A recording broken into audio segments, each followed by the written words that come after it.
Salve os irmãos com a paz do Senhor. Quero ler aqui em 1 Samuel 7, versículo 2. A arca ficou em Kiriate Jearim bastante tempo. Isso é mais ou menos 20 anos. E toda a casa de Israel suspirava pelo Senhor. E disse Samuel a toda a casa de Israel: se de todo o vosso coração vos converteis ao Senhor, tirai dentre vós os deuses estranhos e as Astarotes, preparai o vosso coração ao Senhor, e servi a Ele só, e Ele vos livrará das mãos dos filisteus. Irmão, uma passagem da Bíblia, a qual é maravilhosa, irmãos. Gosto muito dessa passagem. Aonde que Deus, ele pega e começa a chamar Samuel, Samuel sendo um menino ainda. E Samuel achando que era Eli que estava chamando. Samuel pensando que Eli estava chamando ele, e ele indo lá e ele falando que não tinha chamado. Mas Eli, como sacerdote, mesmo com a sua família afastada das coisas de Deus, mesmo com Israel estando abandonando os princípios de Deus, ele tinha um entendimento de Deus. Então ele falou para Samuel: Samuel, quando ele te chamar novamente, diz: eis-me aqui, Senhor. E o Senhor pegou e chamou Samuel novamente. E Samuel pegou e disse: eis-me aqui, Senhor. E o Senhor mostrou para Samuel, Samuel sendo um menino, mostrou para Samuel todos os erros de Eli e com seus filhos, Ofni e Finéias, mostrando o que iria acontecer a Israel, que aquele mal viria sobre a casa de Eli. Então, na parte da manhã, quando Eli acordou, ele sabia que Deus tinha alguma palavra, tinha falado alguma coisa com Samuel. E Samuel ficou com medo, amedrontado por ser uma criança, por ser pequeno perante ao sacerdote. Chegando lá, ele pegou e ele falou para Samuel, falou: Samuel, o que o Senhor te falou? Se o Senhor te falou alguma coisa e você esconder, que venha sobre você este mal. Então Samuel pegou e falou para Eli o que tinha de acontecer. Ele não indagou Deus. Ele não ficou bravo com Samuel. Ele apenas falou: que venha o que é justo do Senhor. Porque ele sabia os erros que estavam acontecendo. Ele era um sacerdote, ele viu que estava tudo perdido ali com Israel. E de repente os filisteus veio contra Israel. Os filisteus veio de encontro ao povo de Deus. E o povo de Deus perdeu a batalha. Morre-se 400 homens na batalha. Então o povo lembrou: se nós descer agora com a arca, vamos ser vitoriosos. Se nós descermos com a presença de Deus, seremos vitoriosos. Porque a arca significava a presença de Deus. O inimigo, ao ver a presença da arca, ficou com medo. Os filisteus ficaram assustados, ficaram assombrados. Ficaram ali com medo de Deus dar a vitória para Israel. Mas Israel estava com a arca, com a presença de Deus. Mas não estava na posição de Deus, não estava nos caminhos de Deus. Estavam adorando outros deuses, estavam em pecado, estavam totalmente fora da posição. Então o que aconteceu? O povo, os filisteus, tomaram a arca também. Pegaram a arca de Deus e levaram embora a arca. Mataram o povo de Israel. Os soldados, homens da infantaria morreram. Chegando um a falar para Eli o que tinha acontecido, chegando até Eli, ele começou a falar para Eli que tinha morrido muitos homens. Os homens de guerra tinham morrido e que também tinha morrido seus dois filhos, Ofni e Finéias. Tinham morrido e a palavra do Senhor tinha cumprido. Eli então, caindo da cadeira, quebrou o seu pescoço. morreu. A nora de Eli, estando grávida, vendo aquela tragédia toda, entrou em trabalho de parto. Ela estava grávida, prestes a ganhar neném também. Vendo tudo aquilo, ela não se contentou, até mesmo nasceu um menino, ela colocou logo o nome de Icabode, que significava acabou-se a glória de Israel, porque Israel estava fora da posição de Deus e ainda perdeu a presença de Deus. Então os filisteus pegaram e colocaram a arca perto dos deuses deles, de Dagon. Colocando próximo ao deus deles de Dagon, Dagon acorda, os filisteus vão ver Dagon. Dagon está caído perante a arca, perante a presença de Deus, com o rosto em terra. Ele com o rosto em terra, Dagon ali caído, eles levantam Dagon. Dagon agora é cortado. Irmão, Deus ele não deixa aí por zombaria. Deus ele nunca vai ser derrotado. Vemos que mesmo Israel estando errado, perdendo a batalha, a presença de Deus que simbolizava aquela arca sendo tomada, Deus ainda lutava ainda. Porque ele é digno de toda a honra e glória. Não tem como ele estar perto de outros deuses, de deuses estranhos. A presença dele é única. Então ali, aqueles filisteus começaram a ter pragas, começaram a ter ratos lá, começaram a ter aquelas enfermidades, tumores. Então eles resolveram devolver aquela arca. Então a arca volta. Passou a arca por Bet-Semes, se não me falha a memória. Chegando lá, os homens foram olhar para dentro da arca, ver a presença de Deus e acabaram morrendo também. Então temeram e pediram para buscar a arca. E quando a arca está voltando de Bet-Semes, Samuel chama o povo. Não adianta nós trazer a presença de Deus aqui e vocês continuar no mesmo erro. Não adianta a gente trazer a presença de Deus para cá, eu trazer a arca de novo aqui, a gente colocar ela aqui, nós vamos trazer só para nós, somente tormento, somente tribulações também, porque Deus ele não vai aceitar esses montes de deuses e pecados que ainda se encontram no nosso meio. Então, Samuel traz o povo ao arrependimento, convida o povo a se arrepender. Irmão, Israel estava totalmente fora de Deus. Israel estava totalmente no pecado, totalmente perdido. E Samuel convida eles. Mas na hora que Samuel começa a pregar essa palavra de arrependimento, de posição, de se colocar na brecha, de largar o que é errado e servir a Deus e esperar somente a presença de Deus e confiar somente em Deus, você pode perceber, irmão, que o povo ele começa a ficar doido perante, querendo a presença de Deus. Eles começam a ficar assim, como se fosse uma criança esperando um presente que o pai prometeu. Então, Samuel, aquele que era um menino, porque já tinha passado os anos que a arca estava longe, Israel estava servindo aos filisteus, estavam na escravidão por causa dos erros, por causa dos pecados. Agora eles têm a chance de ter a presença de Deus novamente.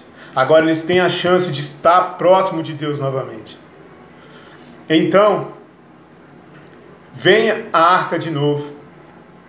Os israelitas tiraram todos os balaíns, tiraram tudo de idolatria, todos os erros dali, daquele lugar.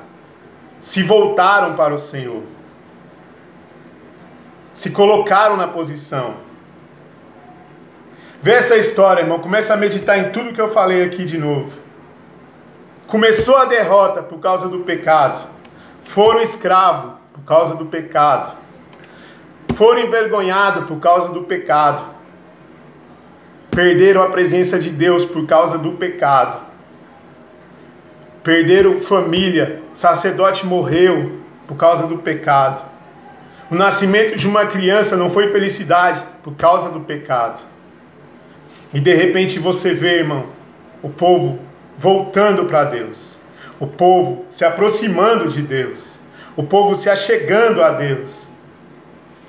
E aí, irmão, chegou a presença de Deus, os filisteus vêm de novo a batalha contra Israel.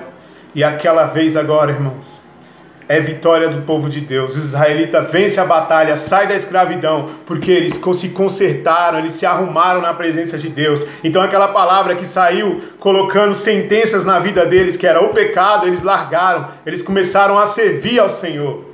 Começaram a estar na presença do Senhor e abandonaram o pecado. Então Deus o honrou. Deus, ele não quer dividir a glória dele com ninguém, irmão.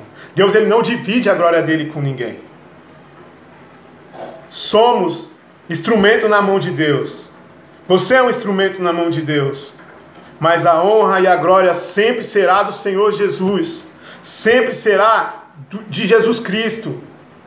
Nos últimos anos, irmãos, vemos uma nação, um mundo que zomba das coisas de Deus e levanta outros deuses estranhos e fazem um monte de baderna e zombam e acham que Deus não existe e falam um monte de coisa, não temem a nada. E de repente vem uma bactéria, que é esse coronavírus. Chegou. Uns temeram, outros não temeram, outros zombam. Porque, irmãos, muitos estão cegos. Mas você quer ser livrado, você quer ser poupado, irmão.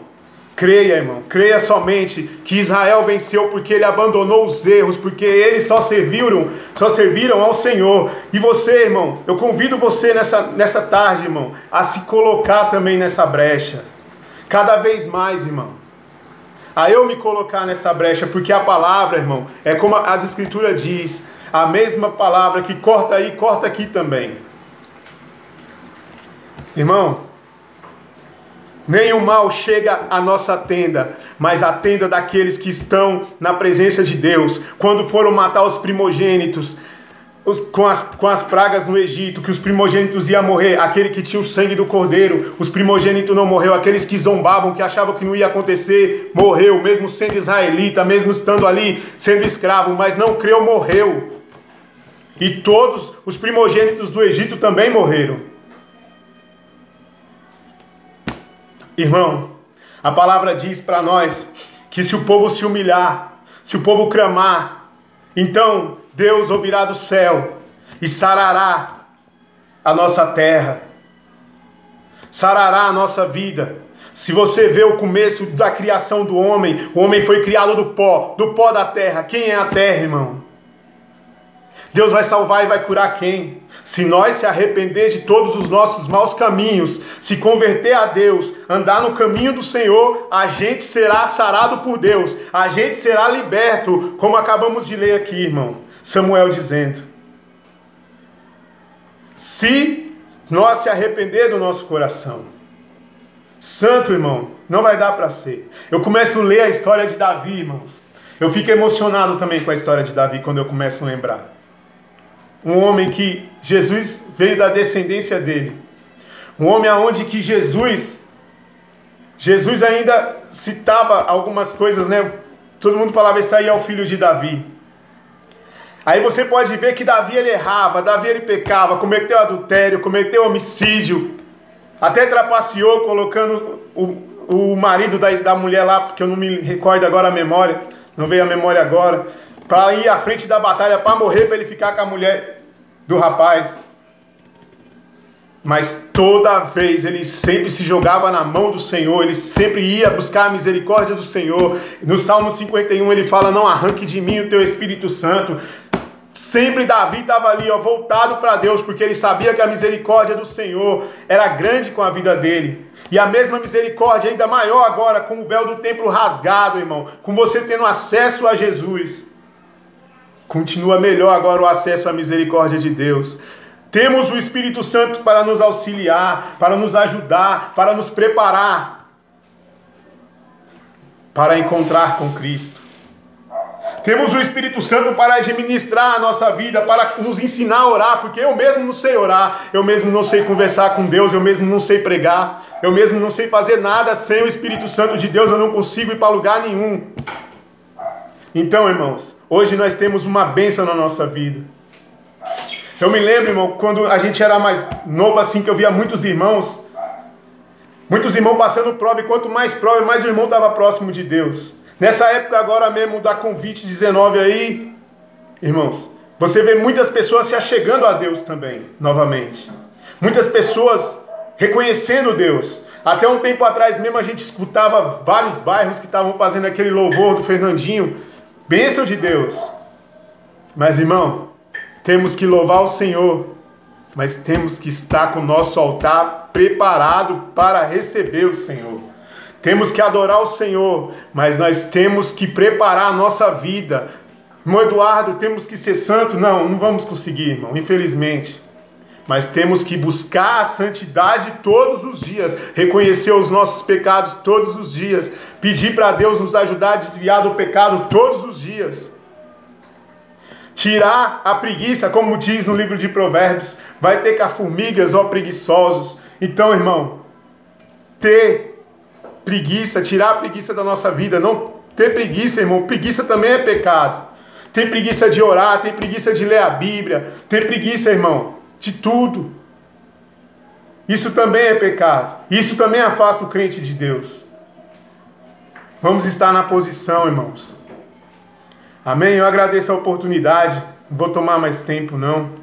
Que os irmãos possam pensar nessa palavra. Estamos em meio a uma guerra, irmãos. Estava esses dias pensando. Tantas pessoas aí enfermas e morrendo. Que Deus possa ter misericórdia que essas pessoas, no seu leito de dor, ainda consegue lembrar de Jesus lá.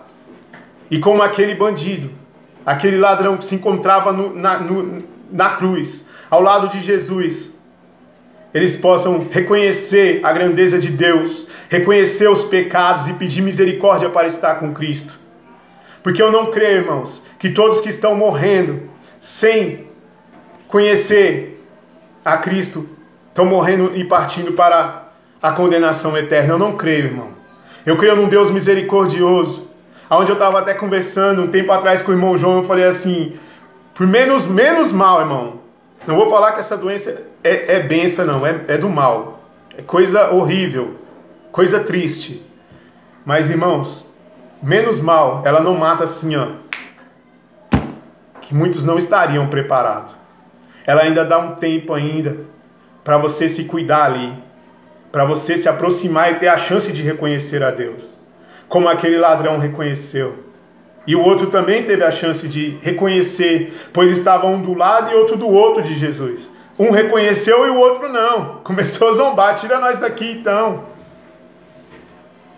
Irmão, que eu e você, irmão, venhamos ficar na brecha em espírito. É uma guerra espiritual, sim. Pode acreditar, irmão, que é uma guerra espiritual, aonde temos que batalhar sempre. Pega a sua família, irmão, mesmo agora que não temos culto, não estamos tendo culto por motivos maiores, forças maiores. Irmãos, pegue seus filhos, comece a colocar para orar, para glorificar a Deus, a sua esposa, o seu marido, comece a se ajuntar com ele. Esses dias que eu estou ficando em casa, irmão, está sendo bênção por causa disso também. Amém, irmãos? Eu agradeço a oportunidade. Já ia falar aí as palmas louvam o Senhor, mas amém.